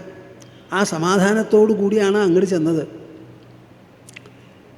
സാധാരണ തപോധനന്മാർ അവരും കൂടി സമാധാനത്തോടു കൂടി ഇരിക്കുന്നത് രാജഭരണത്തിൻ്റെ പേരിലാണല്ലോ. അപ്പോൾ അവിടെ പോയപ്പോൾ അദ്ദേഹം പ്രതീക്ഷിച്ചു തപസ്വിയാണെങ്കിലും കുടീരവാസി ഒരു ഗ്ലാസ് വെള്ളം തരുന്നു. അവിടെ പോയപ്പോൾ കിട്ടിയില്ല. നേരെ മറിച്ച് കണ്ടതോ കണ്ണടച്ച് ലീന മനസ്കനായിരിക്കുന്നു ആര്? ശമീകൻ. ഉടനെ പാവം ആ ജഠരാഗ്നി രചിച്ച ദാഹം കോപാഗ്നിയായി മാറി മനസ്സിൻ്റെ. നോക്കൂ, ഇവിടെയും തമ്മിലുള്ള വ്യത്യാസം. വയറ്റിലാണ് ദാഹം, കോപമോ അത് മനസ്സിലാണ്. ആ കോപം വന്നു പുറത്തു പോയപ്പോൾ ഞാൻ എപ്പോഴും, നിങ്ങളും എന്നെ പറ്റി ആലോചിക്കണപ്പാ, പ്രകൃതി അവിടെ രൂപപ്പെടുത്തി വച്ചിരിക്കുന്നു. ചത്തുപോയൊരു പാമ്പ് അവിടെ കിടക്കുന്നു. ബാ, അത് കണ്ടുടനെ വില്ലിൻ്റെ തുമ്പത്ത് തോണ്ടിക്കൊണ്ടുവന്ന് ആ മഹർഷിയുടെ കഴുത്തിൽ അങ്ങോട്ട് ഇട്ടു. അങ്ങ് ഇരിക്കുന്നത് ശരിയായിട്ടുള്ള ഇരിപ്പാണോ അതോ ഒരു കപടമോ? കേൾക്കുന്നുണ്ടോ നിങ്ങൾ? രാജബുദ്ധി എന്ന് എപ്പോഴും പറയും. സാധാരണക്കാരേക്കാളും ഒക്കെ എത്രയോ ഉയർന്ന വിശാലമായ ബുദ്ധിയാണ്. ആ രാജബുദ്ധിയൊക്കെ പോയി. ആ വിശപ്പ്, ദാഹം എന്ന് പറയുന്നത് മനസ്സിനെ ആക്രമിച്ചു, വിവേകത്തിനെ അപഹരിച്ചു. അവിടുന്ന് അങ്ങോട്ട് പോയി കോപത്തോടുകൂടി. വർത്തമാനം ശമീക മഹർഷിയുടെ മകന് കിട്ടി. അവൻ കളിക്കുക. എൻ്റെ അച്ഛൻ്റെ കഴുത്തിൽ ചത്ത പാമ്പിനെ കൊണ്ടിട്ടു. ഇത് ക്ഷത്രിയനെ ഇത് ചെയ്യൂ. അവർക്ക് എപ്പോഴും അവരുടെ ഹസ്തബലത്തിലും അസ്ത്രബലത്തിലും വലിയ അഹങ്കാരമാണ്. ഞാൻ കാണിച്ചു കൊടുക്കാം. ആരിട്ടു എൻ്റെ അച്ഛൻ്റെ കഴുത്തിൽ ചത്ത പാമ്പിനെ? അവൻ്റെ ഹസ്തബലവും അവൻ്റെ അസ്ത്രബലവും ഞാൻ കാണട്ടെ. പുഴയിലേക്ക് ഇറങ്ങിച്ചെന്നു, കയ്യിൽ വെള്ളമെടുത്തു, മന്ത്രം ജപിച്ചു. 7-ാം ദിവസം ജീവിച്ചിരിക്കുന്ന സർപ്പം വന്ന് കടിച്ച് ആ കടിത്തിയിൽ അവൻ്റെ ശരീരം വെന്ത് പോട്ടെ ചൂ പറഞ്ഞ് താഴ്ത്തിട്ടു. കേൾക്കുന്നുണ്ടോ നിങ്ങൾ? ഇല്ല. പരീക്ഷിച്ച് ചെയ്തത് തന്നെ വില്ലിൻ്റെ തുമ്പ് കൊണ്ട് കൈകൊണ്ട് ചെയ്ത ഒരു ബാഹ്യപ്രവൃത്തിയാണ്. ഇവിടെയോ മനസ്സിൻ്റെ സങ്കല്പമാണ്. ഭാഗവത് പഠിക്കുമപ്പാ. മനസ്സിന് എത്രത്തോളം സങ്കല്പശക്തിയുണ്ട്, എത്ര കണ്ട് അത് ഉത്തുംഗമാവാം, ഉജ്ജ്വലമാകാം, കാര്യക്ഷമമാകാം. ഓടിച്ചെന്ന് അച്ഛനോട് പറഞ്ഞപ്പോൾ, അയ്യോ എൻ്റെ പൊന്നു മോനെ, നീ എന്താ ചെയ്തത്? ചെറിയ ഒരു തെറ്റിന് വലിയ ഒരു ശാപം കൊടുത്തുവല്ലോ. തപോധനന്മാർ ആരും ഇങ്ങനെ ചെയ്യില്ല. നീ ഒരു തപസ്വിയുടെ പുത്രനാണെന്നുള്ളത് ഓർമ്മ വച്ചില്ലല്ലോ എന്നായി. അപ്പോഴേക്കും പരീക്ഷിച്ച് ചെയ്ത ആ തെറ്റും ഈ കുട്ടിയുടെ ശാപവും കാട്ടുതീ പോലെ പടർന്നു പിടിച്ചു.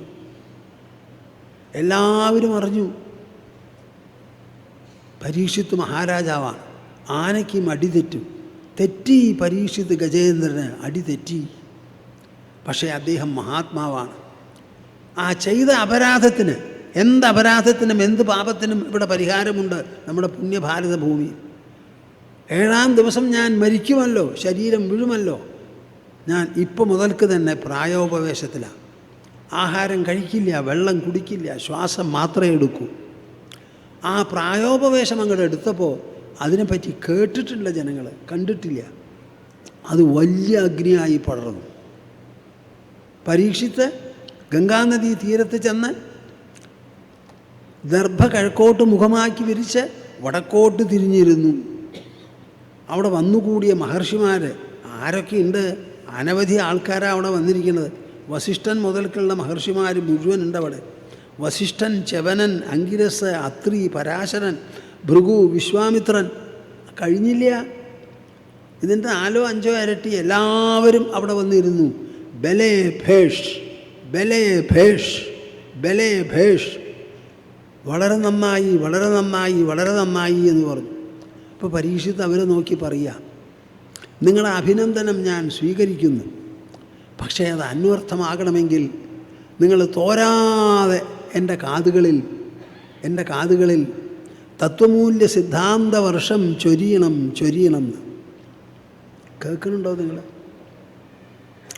അങ്ങനെ സംസാരിച്ചു കൊണ്ടിരിക്കുമ്പോൾ ഈ വർത്തമാനം ശുഗമഹർഷി നൂല് ബന്ധമില്ലാതെ ഉടുതുണിയില്ലാതെ നടക്കുകയാണ്. അതും കൂടി അദ്ദേഹത്തിനൊരു തടസ്സമാണ്. ആത്മാനന്ദം, ആത്മാഹ്ലാദഭരിതനായി അങ്ങനെ ഉള്ളിൽ ഊളവച്ച് നടന്നുകൊണ്ടിരിക്കുക. അപ്പോൾ പരീക്ഷത്തിൻ്റെ കഥ കേട്ടപ്പോൾ അദ്ദേഹത്തിൻ്റെ കാൽനട വഴിയൊന്നും അങ്ങോട്ട് മാറി. എന്നിട്ട് പരീക്ഷത്തിൻ്റെ അടുത്ത് പോകാൻ പുറപ്പെട്ടപ്പോൾ കുറച്ച് കുട്ടികളും സ്ത്രീകളുമുണ്ട്. സ്ത്രീകൾക്ക് ഭക്തി വിപ്ലവമായി തോന്നിയത്, കുട്ടികൾക്കോ വിസ്മയ വിനോദമായും തോന്നി. അവരവിടെ ചെന്നപ്പോൾ അനവധി മഹർഷിമാരുണ്ട്. എല്ലാവരും പെട്ടെന്ന് ഈ അവധൂതനെ കണ്ട് കാര്യം മനസ്സിലായി എണീറ്റു. അപ്പോൾ സ്ത്രീകൾക്കും കുട്ടികൾക്കും കാര്യം മനസ്സിലായി അവർ പോയി. ആ ശുഗമഹർഷിയുടെ വർണ്ണനയും വിവരണവും എനിക്കൊന്ന് നിങ്ങളെ കേൾപ്പിക്കണമെന്നുണ്ട്. ഇപ്പം അതിന് പറ്റില്ല. അദ്ദേഹം വരണത്, അദ്ദേഹത്തിൻ്റെ കഴുത്ത്, തോള്, വയറ്, പൊക്കിള് കേൾക്കുന്നുണ്ടോ നിങ്ങൾ? ഈ സന്ദർഭത്തിലാണ് സാമുദ്രികാലക്ഷണങ്ങൾ വ്യാസമഹർഷി എടുത്തങ്ങൾ വിളമ്പണത്. ഒരു മനുഷ്യൻ്റെ ശരീരം കണ്ട് എന്തൊക്കെ നമുക്ക് മനസ്സിലാക്കാം. മുഖമാണല്ലോ മനസ്സിനെ ചൂണ്ടിക്കാണിക്കുന്നത്. ആ ശുഗമഹർഷിയുടെ എഴുന്നള്ളിപ്പ് എന്ത് ചെയ്തു മഹർഷിയെ കണ്ടപ്പോൾ പരീക്ഷിത്ത് ഒരാളുടെ മുൻപിൽ ടൺ കണക്കിന് സ്വർണം കൊണ്ടു കൊടുക്കാം, എന്തൊക്കെ വിഭവങ്ങളും വയ്ക്കാം, അതിനൊന്നും ഒരു വിലയില്ല. പരീക്ഷിത്ത് അദ്ദേഹത്തിനെ ഒന്ന് നമസ്കരിക്കുകയാണ് ചെയ്തത്. ആ നമസ്കാരത്തിന് എന്തുമാത്രം വിലയുണ്ട് എന്ന് നിങ്ങൾ മനസ്സിലാക്കണം. ഒരു മനുഷ്യൻ ഇനി ഒരാളെ പോയി നമസ്കരിക്കണു എന്ന് പറഞ്ഞാൽ അതിന് മീതെ ഒന്നുമില്ല. നേരെ മറിച്ച് കയ്യിലുള്ള വാളവിടെ കൊണ്ടുവച്ചാൽ അതിന് വിലയില്ല. തല കുമ്പിടിയിപ്പിച്ച് കാല് തൊട്ട് നമസ്കരിച്ചാൽ ആരെ നമസ്കരിച്ചോ ആ ആൾക്ക് നമ്മളെ ചവിട്ടാലോ. അദ്ദേഹം കാല് പൊന്തിക്കുമ്പോൾ നമ്മൾ കാണും കൂടിയില്ല, കണ്ണ് താഴ്ത്ത. ആ ഒരു നമസ്കാരം, ഒരു പ്രണാമം കൊടുത്തിട്ടാണ് ആസന്ന മരണൻ എന്തു ചെയ്യണമെന്ന് ചോദിച്ചത്.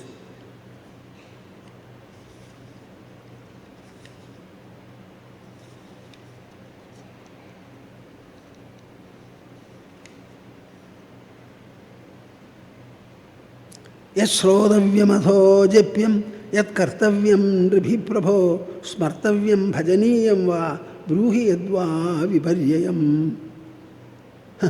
നോക്കൂ, ഒരൊറ്റ ശ്ലോകം. യത് ശ്രോതവ്യമഥോ ജപ്യം, എന്താണ് കേൾക്കപ്പെടേണ്ടത്. യത് കർത്തവ്യം നൃഭിപ്രഭോ, മനുഷ്യരാൽ എന്താണ് ചെയ്യപ്പെടേണ്ടത്. സ്മർത്തവ്യം ഭജനീയം വാ, സ്മരിക്കേണ്ടതെന്ത്, ആരാധിക്കേണ്ടതെന്ത്, ആദരിക്കേണ്ടതെന്ത്. ബ്രൂഹി തേദ്വാ, ഇതിന് വിപരീതമായി തെന്നുണ്ടോ അതും പറഞ്ഞു തരൂന്ന്. ഇതാണ് നമ്മുടെ ഭാഗവതം. ഈ തത്വസമീക്ഷാ സത്രമാണ് ഇവിടെ 22ാമത്തെ കൊല്ലം നാം നടത്തുന്നത്. ഇതിനെ എങ്ങനെയാണ് ഈ ഇടുങ്ങിയ മതപ്രസ്ഥാനം എന്ന് പറയാമെന്ന് എനിക്കറിയില്ല.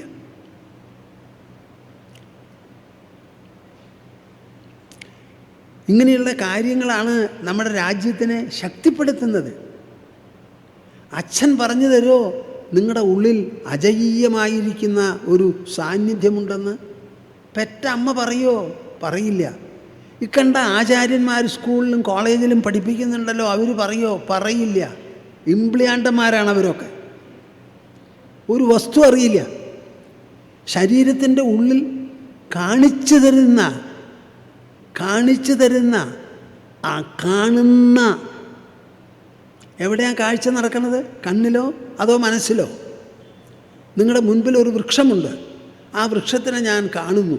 വൃക്ഷം എൻ്റെ അടുത്ത് വരുന്നില്ല, ഞാൻ വൃക്ഷത്തിൻ്റെ അടുത്ത് പോകണില്ല, പക്ഷേ വൃക്ഷത്തിൻ്റെ പൂർണ്ണ ദർശനം എന്നിലുണ്ടാവുന്നു. എങ്ങനെയാത്? കണ്ണിൻ്റെ ഉള്ളിൽ വൃക്ഷം ഒതുങ്ങില്ല, പിന്നെ എവിടെയാ? എൻ്റെ മനസ്സിൽ. അപ്പം എൻ്റെ മനസ്സ് ശരീരത്തിൻ്റെ ഉള്ളിൽ അത്രയും വലിപ്പത്തിലുള്ളതോ അതോ അതിനേക്കാൾ എത്രയോ ബൃഹത്തോ? അതേ കണ്ണാണ് ഒരു കടുകിനെ കാണുന്നത്, ഒരടക്ക കാണുന്നത്, മാങ്ങ കാണുന്നത്, തേങ്ങ കാണുന്നത്, ചക്ക കാണുന്നത്, പർവ്വതം കാണുന്നത്, സമുദ്രം കാണുന്നത്, അനന്തമായ ആകാശമണ്ഡലം കാണുന്നത്. അപ്പം നിങ്ങളുടെ ഉള്ളിലുള്ള മനസ്സിനെ ഒന്ന് വേണ്ടതുപോലെ വിവരിക്കൂ കൂട്ടരെ. അതാണ് ഭാഗവതവും ഭഗവത്ഗീതയും ചെയ്യുന്നത്. ഇത് മനസ്സിനെയും ബുദ്ധിയെയും സംബന്ധിച്ച അറിവാണ്. ഞാൻ എന്ന ഉൾപ്പൊരുളിനെ സംബന്ധിച്ച അറിവാണ്. ഈ അറിവിൻ്റെ മുൻപിലാണ് മറ്റെല്ലാ അറിവുകളും പ്രകാശിക്കുന്നത്. കാണുന്നവനില്ലാതെ കാഴ്ച നടക്കുമോ? കാഴ്ചയില്ലാതെ ദർശനമുണ്ടാവുമോ? എന്താ നിങ്ങൾ ഈ പറയണത്? തൊട്ട് കളിക്കരുതെന്ന്. തൊട്ട് കളിക്കരുത്. ഇത് ഭാരതരാജ്യമാണ്, നമ്മുടെ സംസ്കാരമാണ്. ചിരപുരാതന കാലം മുതൽക്ക് തുടങ്ങി ഇന്നേ വരെ മാഞ്ഞു പോകാതെ തേഞ്ഞു പോകാതെ രേഖപ്പെടുത്തിയിട്ടുള്ളതാണ്. എന്നാണ് രാമായണം എഴുതിയത്? ത്രേതായുഗത്തിൽ. വാൽമീകിയെ നാം കണ്ടിട്ടില്ല. അദ്ദേഹത്തിൻ്റെ ഗ്രന്ഥം താളിയോല ഗ്രന്ഥം നാം കണ്ടിട്ടില്ല. എഴുത്താണിയും അറിയില്ല. അദ്ദേഹം താമസിച്ചത് എവിടെയാണെന്നറിയില്ല. പക്ഷേ രാമായണമാകട്ടെ ലക്ഷോപലക്ഷം ദശലക്ഷോപലക്ഷം കോപ്പികളും എല്ലാമായി. അതെങ്ങനെ? അത് വായിച്ചവന് ഇഷ്ടപ്പെട്ടു, അവന് മനസ്സിലായി, വീണ്ടും വായിച്ചു, പഠിച്ചു, മനസ്സിലാക്കി, മറ്റുള്ളവർക്ക് പറഞ്ഞു കൊടുത്തു. അങ്ങനെ അത് മുക്കിലും മൂലയിലും ഇന്ത്യ രാജ്യത്ത് വ്യാപിച്ചു. അപ്പോൾ സംസ്കൃതമാണ് ഭാഷ. പ്രാന്തീയ ഭാഷകൾ വ്യത്യസ്തമാണ്. എന്നാലും ആ ഒറ്റ സംസ്കൃത ഭാഷയെ എല്ലാവരും വായിച്ച് മനസ്സിലാക്കി നമ്മുടെ ദേശത്തിൽ, വിശാലമായ ദേശത്തിൽ എല്ലാ മുക്കിലും മൂലയിലും കൊണ്ടെത്തിച്ച ഒരു മഹാരാജ്യമാണ് ഭാരതം. 75 കൊല്ലമായി സ്വാതന്ത്ര്യം കിട്ടി. അതേമാതിരി സമഗ്രമായ ഒരു വിദ്യാഭ്യാസം, ഒരു ഭാഷയോ നമ്മൾ വളർത്തിയെടുക്കാൻ സാധിച്ചിട്ടുണ്ടോ? ഇപ്പോഴും ഭാഷയുടെ പേരിൽ തർക്കവും തകരാറുമല്ലേ ഇവിടെ നടക്കുന്നത്? സംസ്കൃതത്തിൻ്റെ പേരിൽ അവർ തർക്കിച്ചുവോ? തർക്കിച്ചില്ല. ആ വാൽമീകി എഴുതിയ രാമനാണ്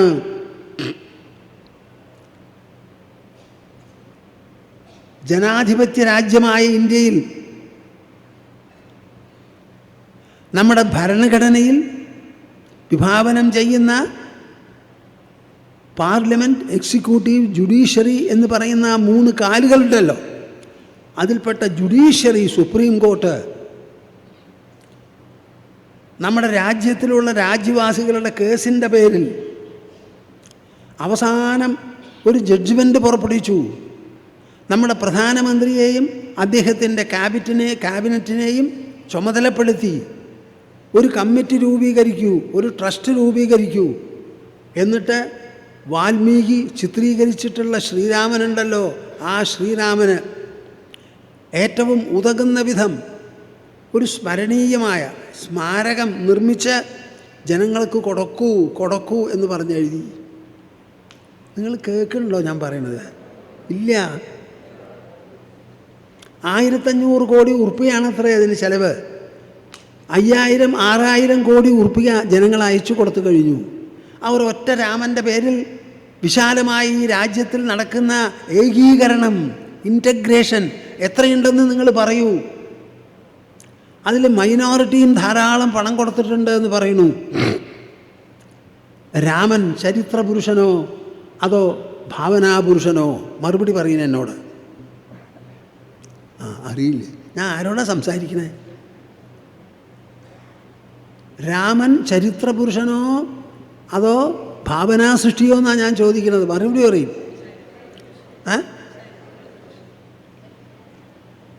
നിങ്ങളോട് മിണ്ടിയിട്ട് കാര്യമില്ല. ചരിത്രം രചിക്കുന്ന ശ്രീരാമൻ ചരിത്രമാണോ? അല്ലേ? ചരിത്രം രചിക്കുന്നവൻ ചരിത്രമല്ലേ? ആ രാമനെ ചൊല്ലിയല്ലേ ഈ രാമൻ കൃഷ്ണൻ എന്നുള്ള 2 വാക്കെടുത്ത് കളഞ്ഞാൽ പിന്നെ നമ്മുടെ ഭാരതഭൂമിയിൽ സംസ്കാരമൊന്നുമില്ല. കുട്ടികളെ പഠിപ്പിക്കണമെങ്കിൽ അവരുടെ തന്നെ പൂർവികന്മാരെ പറഞ്ഞു പഠിപ്പിക്കണം. എടോ, തൻ്റെ വംശത്തിൽപ്പെട്ട തൻ്റെ പൂർവികർ, രാമനും കൃഷ്ണനൊക്കെ നമ്മുടെ പൂർവികരാണ്, അവരെ പറഞ്ഞു പഠിപ്പിക്കണം. രാമൻ അത് ചെയ്തു, കൃഷ്ണൻ ഇത് ചെയ്തു, ഓ അപ്പോൾ എനിക്കും ചെയ്യാൻ പറ്റുമെന്ന് പറഞ്ഞ് ഹനുമാൻ ചാടിയമാതിരി ഒരൊറ്റ ചാട്ടം ധും എന്ന് പറഞ്ഞ് അങ്ങോട്ട് പോകാൻ പറ്റും. ഇത് പേയും കൂത്തും പഠിപ്പിച്ചിട്ടൊരു കാര്യമില്ല.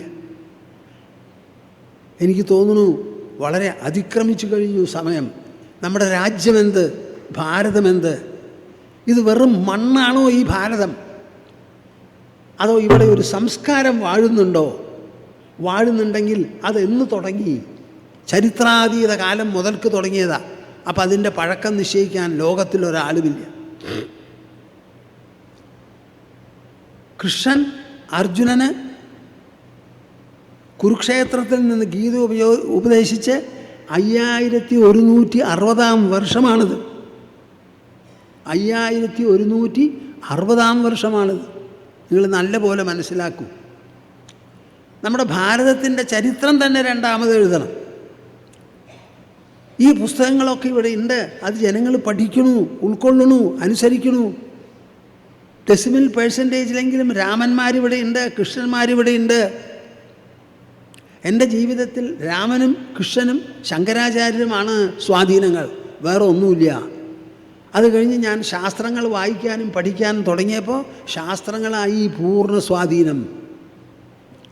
എനിക്ക് ശാസ്ത്രം ജഡമല്ല. രക്തത്തേക്കാൾ, ജീവനേക്കാൾ, അച്ഛനമ്മമാരേക്കാൾ, മാതൃഭൂമിയേക്കാൾ, എല്ലാറ്റിനേക്കാൾ ഉപരിയായി ഉജ്ജ്വലമായി പ്രവർത്തിക്കുന്ന ഒരു പ്രബല സജീവ സാന്നിധ്യമാണത്. മനുഷ്യന് ഗുണദോഷബുദ്ധി ഉണ്ടാവാൻ, വിശകലനം ചെയ്യാനുള്ള സാമർഥ്യം കൈവരാൻ, നല്ലതും ചീത്തയും തിരിച്ചറിയാൻ, ഇതിനെല്ലാം പ്രേരിപ്പിക്കുന്നതും നിർബന്ധിക്കുന്നതും വഴികാട്ടിത്തരുന്നതും സ്വാധീനിക്കുന്നതുമാണ്. ഞാൻ എപ്പോഴും പറയും, when a value is properly explained, it will instantly evoke in the reader or hearer a twofold influence.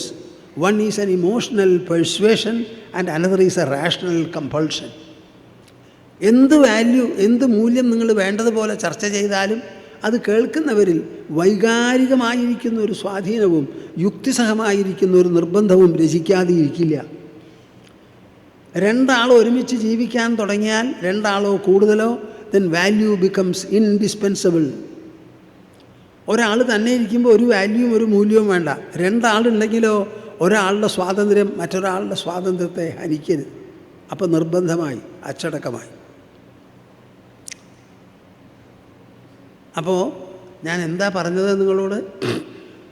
ഈ ശ്രീമദ് ഭാഗവത തത്വസമീക്ഷാ സത്രം എന്ന് പറയുന്നത് ഇതൊരു മതപ്രചരണമല്ല, മതകാര്യങ്ങളല്ല ഇവിടെ പ്രതിപാദനം ചെയ്യുന്നത്. നമ്മൾ പ്രതിപാദനം ചെയ്യുന്നത് മുഴുവനും മനുഷ്യൻ്റെ വ്യക്തിത്വം, നാം അധിവസിക്കുന്ന ലോകത്തിൻ്റെ ഘടന, മനുഷ്യൻ ഒറ്റയ്ക്കും കൂട്ടായും രാഷ്ട്രമായും എങ്ങനെ ഈ ലോകത്തോട് സമ്പർക്കം പുലർത്തണം, ആ സമ്പർക്ക സിദ്ധാന്തം എന്താണ്, ഇത് മൂന്നേ നമ്മൾ പ്രതിപാദിക്കുന്നുള്ളൂ. സാധാരണ ഞാൻ ഇംഗ്ലീഷിൽ പറയാറുണ്ട്, characteral elegance, behavioural majesty and interactional excellence. These are the only 3 subjects discussed in our epic and connected literature.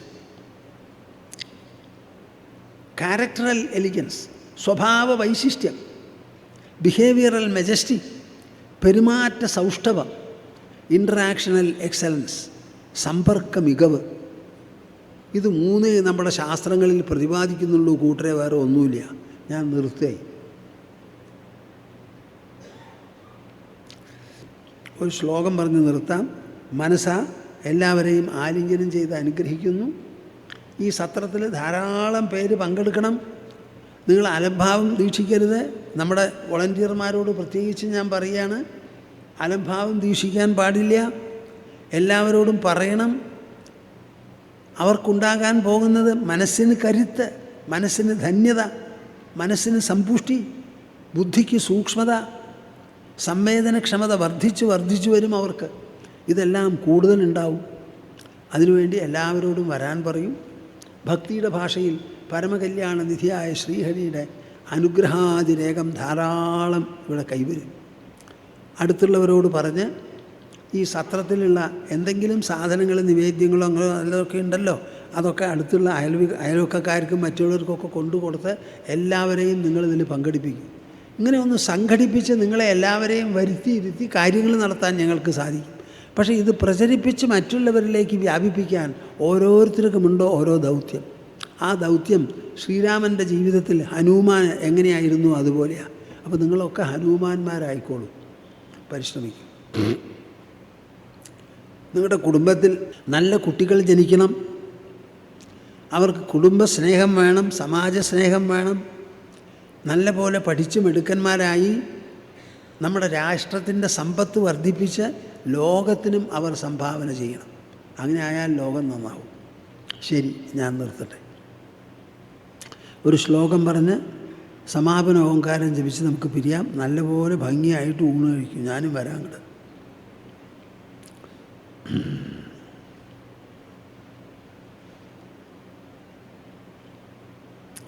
സംവേദ്യവർജിതമനുത്തമമേകമാദ്യം സംവിത്പദം വികലനം കലയൻ മഹാത്മൻ ഹൃദ്യേവ തിഷ്ഠ കലനാരഹിതക്രിയാം തു കുർവൻ അകർത്തൃപദമേത്യ ശമോദിതശ്രീ.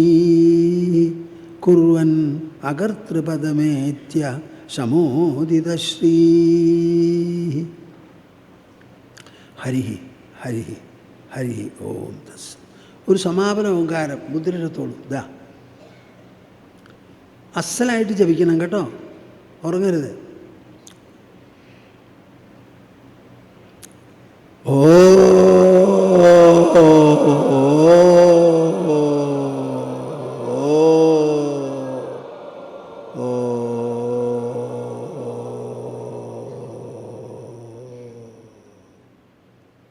ഹരി ഓം തസ്. ജയ ഗുരു.